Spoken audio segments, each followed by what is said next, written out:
Fala aí, turma, aqui é o JP e hoje a gente vai estudar um tópico extremamente importante ao longo do nosso estudo da química.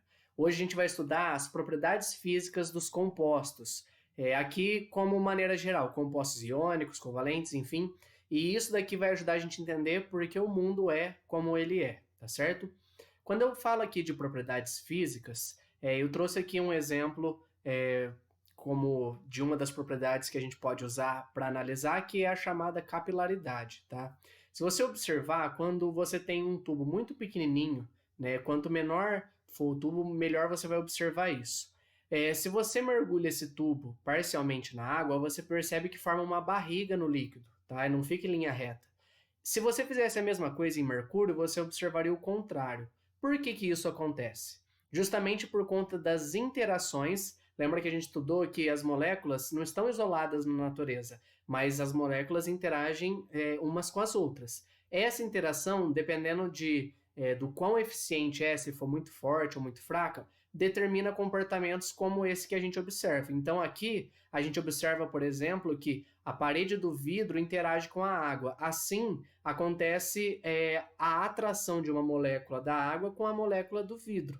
Dessa forma, eu tenho aqui o que a gente observa de capilaridade, inclusive responsável por conseguir fazer o transporte de seiva em plantas, por exemplo.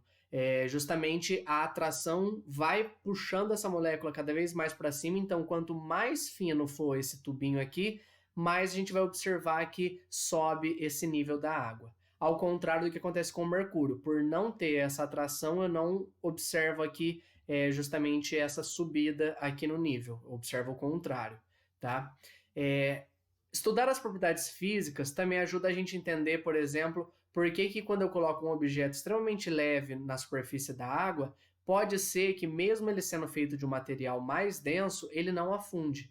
É aquele caso também que a gente vê mosquitos ou pequenos insetos que conseguem pousar sobre a água e não acabam afundando. O que acontece lá? A interação das moléculas de água cria na superfície o que a gente chama de tensão superficial. E aí, como eu tenho algo extremamente leve, acaba que ele não afunda, ok? Mas aqui, essa aula vai ajudar a gente a entender os nossos critérios para poder entender essas propriedades. Então, vamos lá. Quais são os fatores determinantes aqui para eu saber a intensidade dessa interação e como isso vai influenciar os compostos? Primeiro deles, né, para a gente entender, é a polaridade molecular, tá? Então a gente tem que analisar a polaridade, porque analisar a polaridade vai ajudar a gente a entender as interações intermoleculares, que na grande maioria das vezes é o que é responsável pelo comportamento dessas propriedades físicas. Agora, uma vez que eu empate nas interações, né, então assim, a gente tem um critério, a gente vai analisando primeiro a polaridade, se com a polaridade for suficiente para conseguir explicar o meu comportamento de duas substâncias diferentes, ok. Se não der, eu vou para a interação. Não dando para explicar com a interação, quando a interação, por exemplo, for igual, né, for o mesmo tipo de interação, a gente aqui vai ter justamente como terceiro critério a massa molar. E aí, como massa molar, o que significa? Quanto maior a massa molar, mais intensas vão ser as propriedades físicas daquele composto, ok? Então, tem algumas propriedades físicas que são explicadas pela diferença de massa molar dos compostos, ok? Vamos lá, então. Para a gente entender as propriedades, vamos revisar um pouquinho desses fatores, né?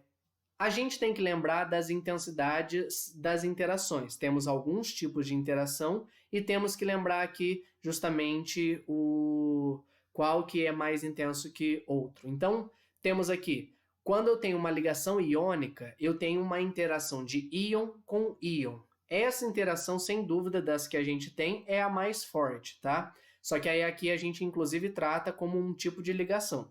Depois a gente tem o que a gente chama de ligação de hidrogênio. Ela é a mais forte das interações dentro de compostos moleculares. Depois a gente tem dipolo-dipolo e, por fim, dipolo induzido, que é a interação mais fraca. Então, por que a gente observa essa diferença? Justamente porque quanto mais próximo aqui da iônica, maior o vetor momento dipolar, que é justamente o que a gente já estudou, é aquela diferença de eletronegatividade que eu vou ter entre um átomo e outro na ligação química, ok? Bom, agora com relação às propriedades físicas, para a gente julgar, vamos lá. Primeira propriedade que a gente vai analisar são os pontos de fusão e de ebulição. Aqui a gente vai analisar basicamente nessa aula duas propriedades físicas, ponto de fusão e ebulição e solubilidade. Uma vez que a gente entenda isso, a gente já consegue responder a grande maioria dos exercícios, beleza? Vamos lá. Quanto maior a interação intermolecular, maior vai ser o ponto de fusão e de ebulição. Vamos lembrar, ponto de fusão é a temperatura em que eu passo do estado sólido para o estado líquido, e ebulição do estado líquido para o estado gasoso.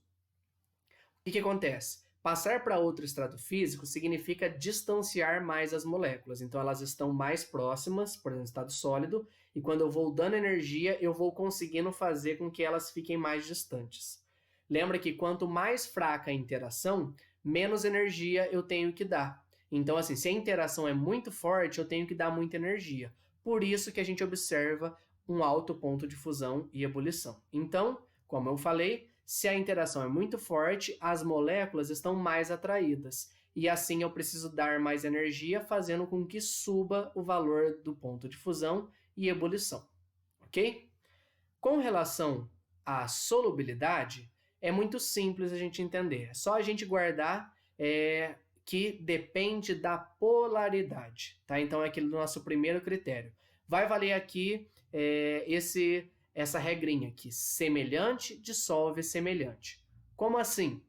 Substâncias com polaridades semelhantes vão se dissolver umas nas outras, né? Vão ser miscíveis entre si, vão ser solúveis entre si, ok? Justamente porque, como elas têm polaridades semelhantes, as interações intermoleculares também vão ser semelhantes. E isso vai facilitar com que uma se misture à outra, ok? Então, elas vão ser solúveis entre si. Vamos agora analisar dois exemplos dessas propriedades que a gente viu. Então, o primeiro exemplo aqui tratando da temperatura de ebulição de vários compostos. Então, temos aqui a temperatura pelo período. O que significa esse período? Eu tenho aqui compostos em que eu tenho um elemento ligado com hidrogênio. Perceba que é sempre hidrogênio, então o hidrogênio aqui não vai ser o critério, vai ser justamente o outro elemento que a gente vai analisar. Elementos do segundo período, no caso carbono, nitrogênio, flúor e oxigênio, do terceiro, do quarto e do quinto. Vamos lá entender aqui por que a gente observa essa diferença. Primeira coisa, se eu olho aqui no segundo período, eu tenho carbono, nitrogênio, flúor e oxigênio, percebo que esses três aqui são muito mais altos do que o metano, que é esse composto CH4. Por quê?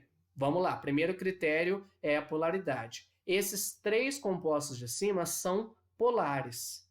Esse composto aqui embaixo é apolar. Então, eu tenho aqui uma polaridade maior e, além disso, eu observo que a interação entre essas moléculas, então água com água, HF com HF, NH3 com NH3, é mais eficiente, né, é mais intensa do que moléculas de CH4 interagindo entre si.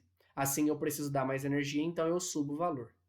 Agora, se eu comparo do segundo período para o terceiro período, por que acontece essa queda na temperatura de ebulição para esses três? Justamente porque nesses três primeiros compostos, a interação intermolecular que eu tenho é ligação de hidrogênio.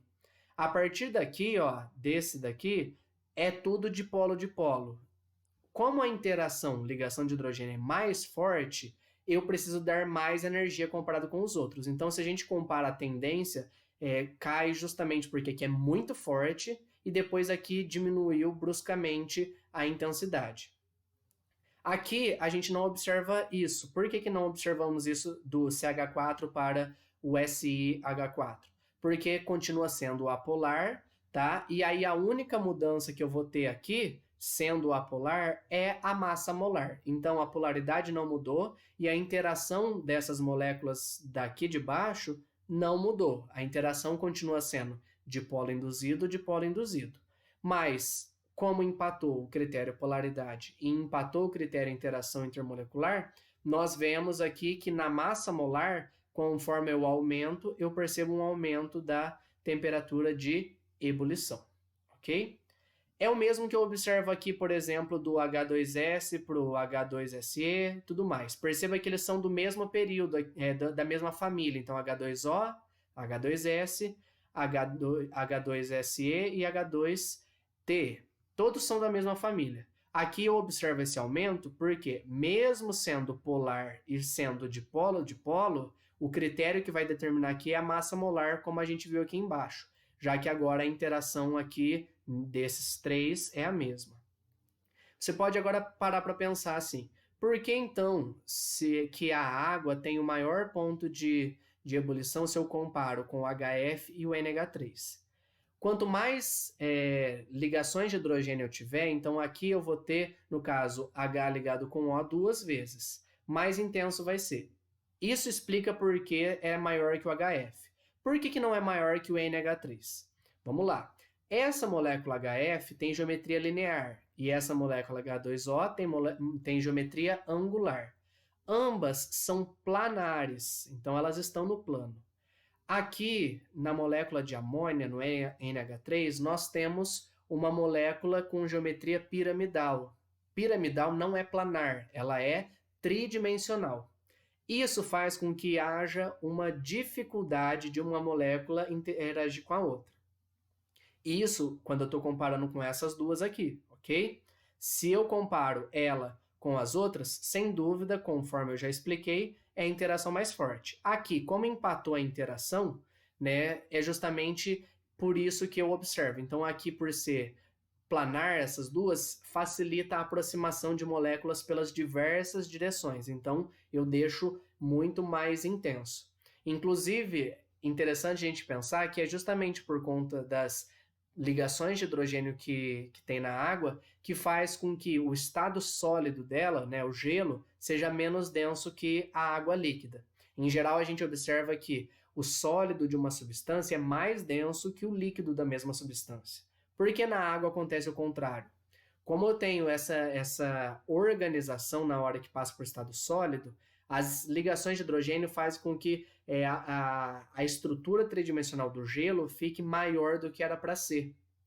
Assim, eu tenho um volume maior, então a densidade vai cair, ok? Então, isso daí é um detalhe que foi fundamental, no caso, para a evolução das espécies, já que, por exemplo, nas eras do gelo, formava-se gelo em cima e não embaixo, uma vez que o gelo é menos denso do que a água líquida, ok?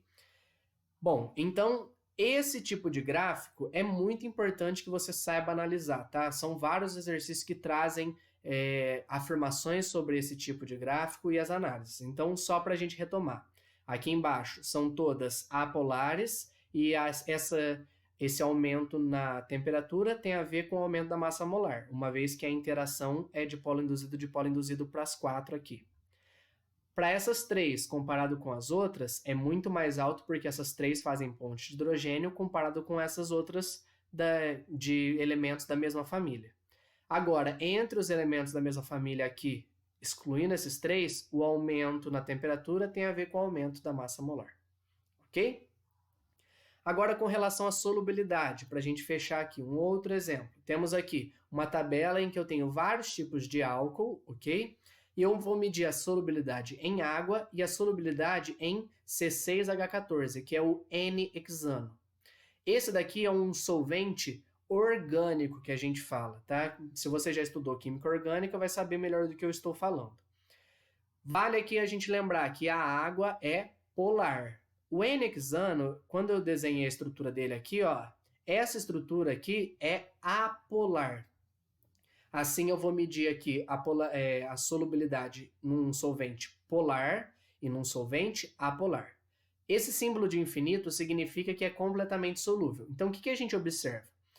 Conforme eu estou aumentando aqui o número de carbonos, eu percebo que a solubilidade em água começa a cair, principalmente a partir daqui, ó. Então aqui era infinito, aqui já começa a cair. Cai cada vez mais esse valor. E aqui eu percebo o contrário, então era pouco solúvel e depois começou a ficar muito solúvel. Por quê? Quanto mais polar o caráter da molécula, melhor vai ser a solubilidade em água. Então aqui eu tenho uma molécula que é bem polar, comparado com a outra. Então aqui, o que eu estou fazendo? Conforme eu desço aqui, eu estou percebendo que o caráter polar está diminuindo e o caráter apolar está aumentando. Assim, a gente observa essa diferença de uma coluna para outra aqui na hora das solubilidades. Lembrando que semelhante dissolve semelhante. Então, quanto mais polar for, mais solúvel em água. Quanto mais apolar for, mais solúvel em solvente orgânico, nesse caso o N-hexano, ok? Fechamos aqui a nossa aula de propriedades físicas dos compostos em geral. Até a próxima e tchau, tchau.